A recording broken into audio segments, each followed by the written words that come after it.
multi-hyphenate, talented actor, director. We're here to talk about Saltburn. You can check it out at Austin Film Festival. Sophomore effort, you had such an amazing first effort as a director, writer with Promising Young Woman.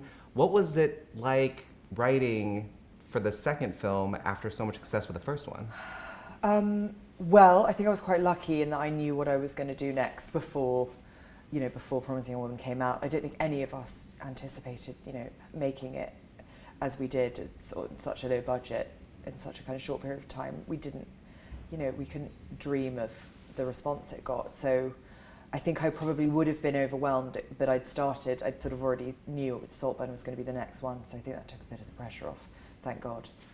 I love that it is one of the buzzy films for this year, and it is one of the many films that are helmed by women. You got Barbie, and you got Priscilla coming up with Sofia Coppola. So many. How does that make you feel to see that there's these amazing films helmed by women that are causing a lot of buzz? Oh my goodness, yeah, and past lives too. I mean, there's so much Anatomy of a Fall. Really, it's just amazing. It's just really inspiring and wonderful, and everything that everyone is making feels really different, really, in every conceivable way. The variety of things that are coming out from female filmmakers is just so thrilling, and yeah, I mean, it's about time. And I got a chance to see the movie, loved it. It was so, I don't even know what the words are to describe it. Try. I'm gonna say scintillating. Ooh. Yes. Okay. There was a lot of drama, obviously, and I know it's kind of described as a psychological thriller, but how would you describe the film to people? Oh God, I'd describe it as a dark comedy. I mean, that. For me,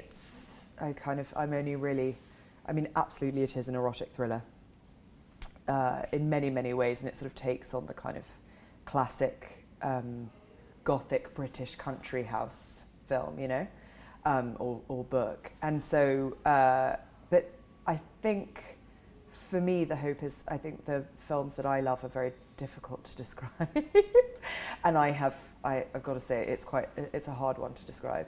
Sexy and revolting is what somebody said, and I think that's a very I think I've seen a couple of those out there that people said about that. I think it's a good combination. And as you noted, I've kind of dressed up for the occasion. Yeah, rightly so. Thank you very much. Oh, you're welcome. Where did all the imagery, I loved watching the film, seeing all of the house and all the clothes and everything. How did that all come about?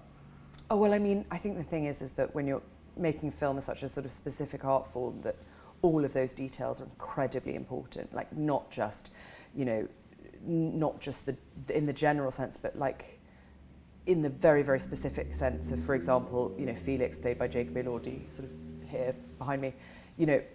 It's set in 2006, summer of 2007, and so he's wearing a Livestrong bracelet. He's got lots of worn friendship bracelets. Saw some juicy couture pants. Some juicy couture pants. Not that he's wearing that, but... We've got boys wearing 2 polo shirts with both collars popped.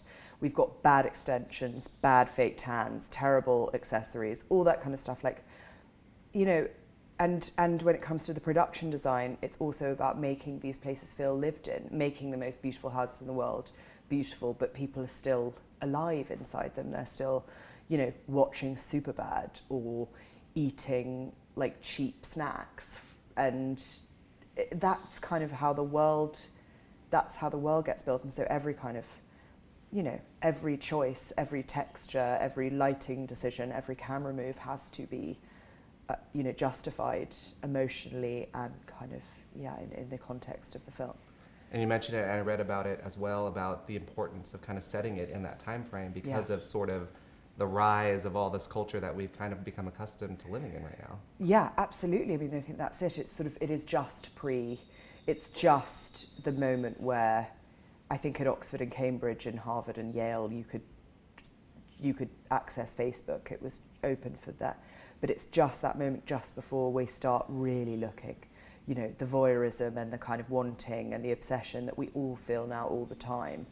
So it felt like a really great moment to sort of to look at it. And also, if you're dealing with very, very beautiful people in beautiful places, there's something very humanizing about setting it at a time which sort of feels quite uncool.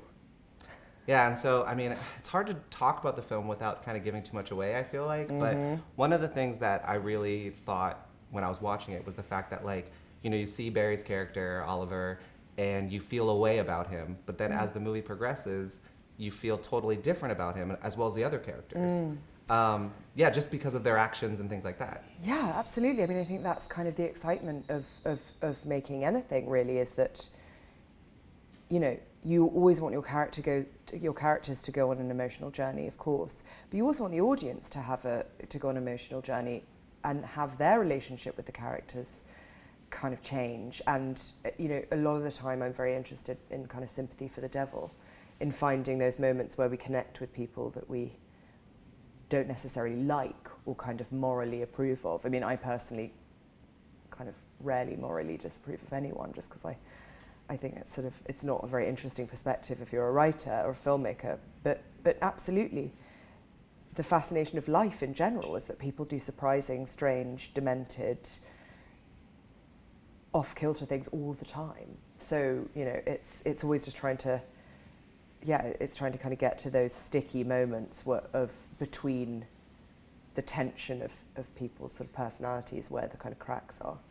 And such an amazing cast. I mean, besides Barry, you have Jacob Elordi, Rosamund Pike. I love all the lines that you wrote for her.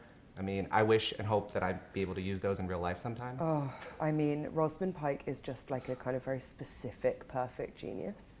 And I love her and I'm obsessed with her. And I mean, just hearing her say anything, you know, it's just, she's truly a wonder.